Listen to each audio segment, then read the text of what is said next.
UFC. I am the greatest combat athlete of all time. What's up, everybody? Welcome to this episode of Tell the Tape. I'm your host, Cejudo, aka Triple C. And on this episode of Tell the Tape, I'm breaking down the potential matchup of Jon Jones Bones versus Alex Pereira. Guys, this episode wouldn't be possible without our sponsor. That's right, I'm talking about Jimmy Bar, the gluten-free bar that is out in stores nationwide. So you guys make sure to go to your local Walmart and get your Jimmy on. Whether you like cookies and cream, citrus burst, or who knows, guys, they even have keto. So you guys make sure to go to jimmybars.com and get your Jimmy on. Here we have it, guys. Jon Jones, 27-1. It should be more like 27-Juan, because in reality, Jon Jones did an illegal elbow, and I remember that was against Matt Hamill. That didn't, you know what I'm saying? That was just once they officially kind of changed that rule, he will officially be 27-0 versus Alex Pereira, 10-2, a two-division champ in the UFC. 8 KOs for Pereira, 0 submissions, and 2 decisions. Right away, I'm looking at this real quick. Can he really go 5 rounds against a fighter who has wrestling and who's super dominant up top? Jon Jones, 10 KOs, 7 submissions, and 10 decisions. I mean, you're talking about when you get a guy that has that many decisions too, you know what that is too? That lets you know that this dude could fight. This dude could knock people out, he could submit, but he could also go the distance and win. And the biggest thing that Jon Jones has proven is that 6'4" to 6'4", 84-inch reach. I want to give it to Jon. I think Jon is at one point he had the longest wingspan in UFC history. I think him and Stefan Struve. But then now there's that Cuban that just had it, that freaking lost that match, so might get cut. But whatever. 36 years old to 36. I mean, think about it. Other than this guy being a little bit small, other than him kind of having that reach, I mean, it's pretty identical. This dude's he was a really big middleweight, and he's a really big light heavyweight. And I think personally, there's a lot of guys that have that certain gift. He'll fill in. They'll probably be about the same size, believe it or not. So I really don't think like the weight for Jon, because remember, Jon's carrying a lot of weight. Jon is eating to stack that weight on. This dude naturally, he's just a big dude. It's crazy the fact that he was able to make 185 pounds. Absolutely crazy. But without further ado, ladies and gentlemen, let's talk about the greatest of all time, Jon Jones Bones. What are Jon Jones' strengths? The biggest thing and the most thing that you actually want as a fighter is experience. Has fought the who's in the UFC, from Lyoto Machida to Vitor Belfort to Rashad Evans to to Dominic Reyes, from the past generation of winning the bout from Shogun Rua to fighting the Young Bucks and or the up and comers and Cyril Gane. I mean, he has fought the who's. If you look at the rampage that Jon Jones has gone through, it's absolutely ridiculous. It really is. And the biggest thing that he has is Alex Pereira doesn't bring anything that Jon Jones hasn't seen, because of the experience that he's had with all the different styles that he's been able to fight against. On top of the experience, he's well-rounded. The dude could wrestle, the dude could defend, the dude could submit. I mean, and on top of that, as he's well-rounded, he's very unpredictable, and particularly his elbows. His elbows, if you guys watched that clip when he was showing those elbows from the Muay Thai stuff, he was teaching me, I had a chance to work with Jon on multiple occasions.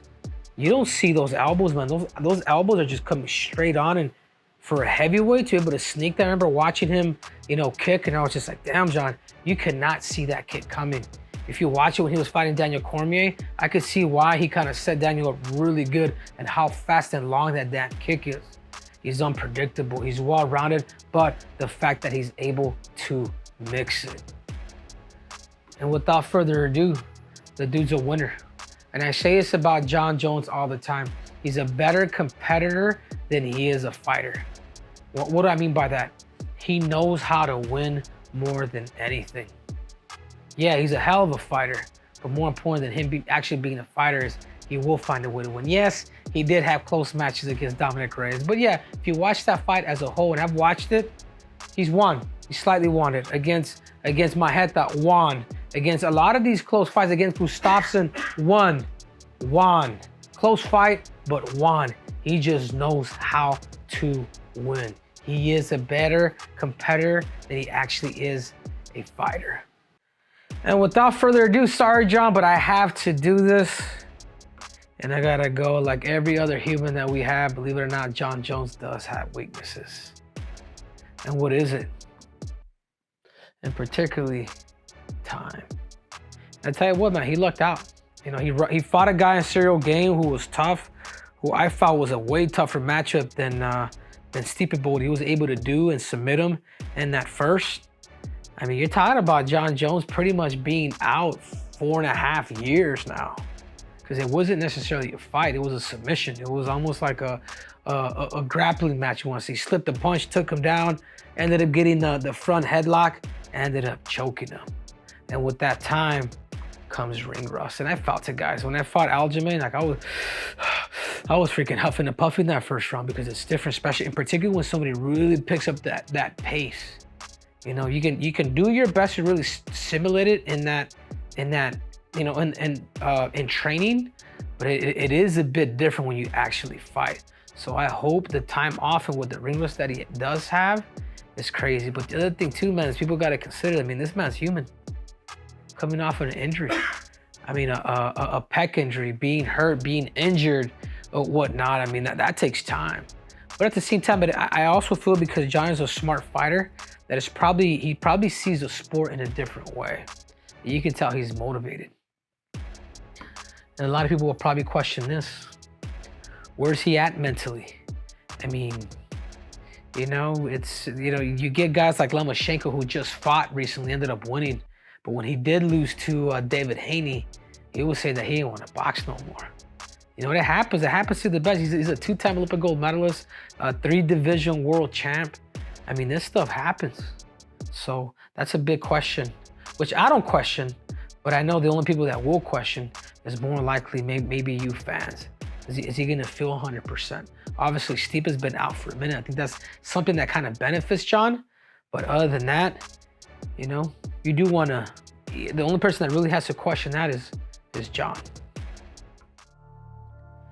And here we have it against Alex Pereira, his strengths. I mean, his kicks, his leg kicks. I mean, his leg kicks, he breaks the foundation, and then all of a sudden, that beautiful left hook just comes in. Once he's able to find range with that kick, and if you notice too, when Alex Pereira actually kicks, he throws his butt to the outside, and he's kicking with that shin. You know, his left hook is absolutely crazy. But what's behind that left hook? Power. Power to put anybody to sleep. Power to put a heavyweight to damn sleep. And if Alex Pereira does tend to catch that left hook or that right hand somewhere near that chin or somewhere near that face, you're in trouble.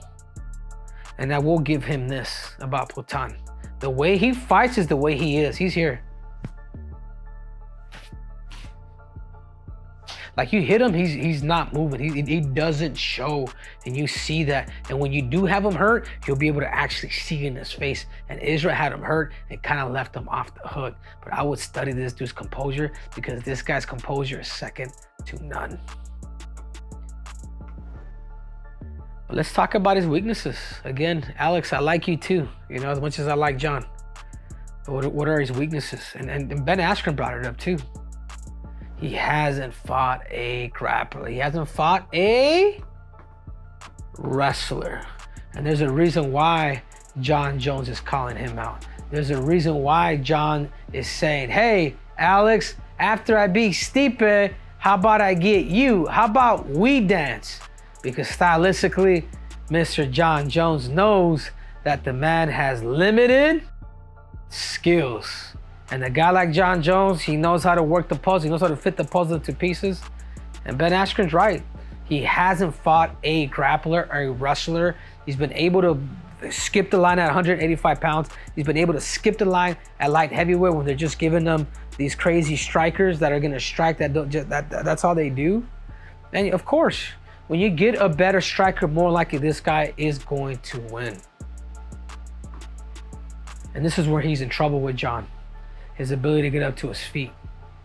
He has trouble with that. And I'm sure with time, working with Glover, because Glover was pretty good at it, but Glover also liked to play that bottom game too. But does he have the ability to get back to his feet? And that's the stuff that scares me. And he's moving up another weight class. I mean, there's weight classes for a reason, but with the power that Alex Pereira has, it'll definitely translate. But now you're going up against the big boys. It's gonna take a lot more force for you to really hurt these dudes. And these dudes hit back and they crack back, and they have the same amount of reach and the same amount of power, if not more, because it's a whole nother weight class.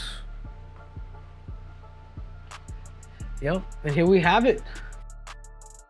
Strikes landed per minute, 4.29 in comparison to Pereira, who likes to get straight to it.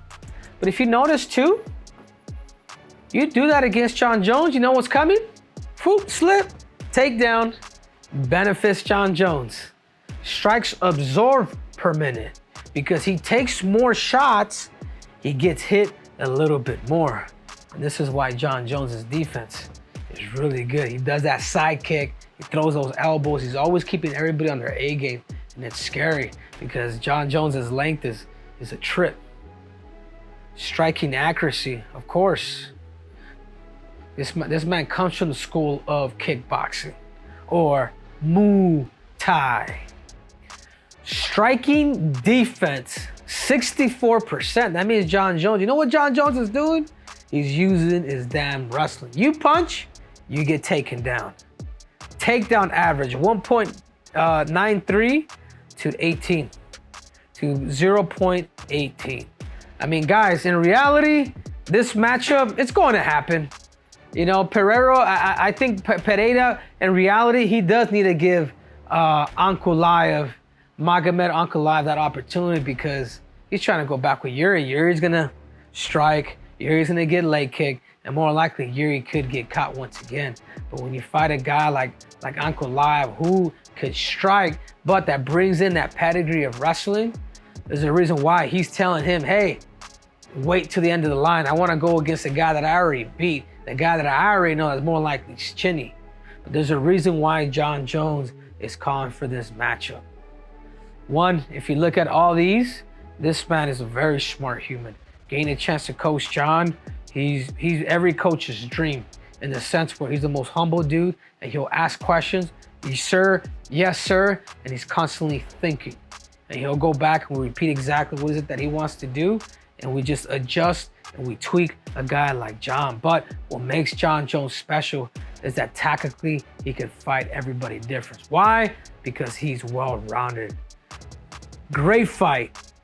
The biggest opportunity that a guy like Alex Pereira has to be able to beat a guy like Jon Jones is you have to throw out the kitchen sink in the first opportunity that you actually get. Uppercuts, left hook, knee down the middle, because more likely this guy's gonna go in there, take you down, wrap you up, and that's pretty much all she wrote. And you know what? Ben Askren's not too far-fetched. And I know I may get a lot of shit, but the reality is this dude's just a real heavyweight, and he could wrestle, and he's proven, and he could grapple, and there's no ego to him when it comes to the sport of fighting. So for that reason, man, I want to put I'm gonna give, typically I like to give people crowns, and these ain't devil horns too, by the way. This right here is because Jon Jones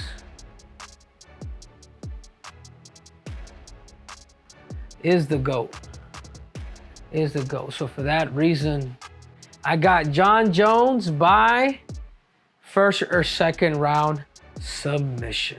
And this episode was brought to you by the one and only Jimmy Bars, a gluten-free bar that is out in stores nationwide. That's right, guys. You guys are looking to lose weight. You guys need a nice meal replacement. Well, guess what, guys? Whether you guys like cookies and cream or citrus burst, they have it all. So you guys make sure to go to your local Walmart and get your damn Jimmy Bars. Till next time, I'm out.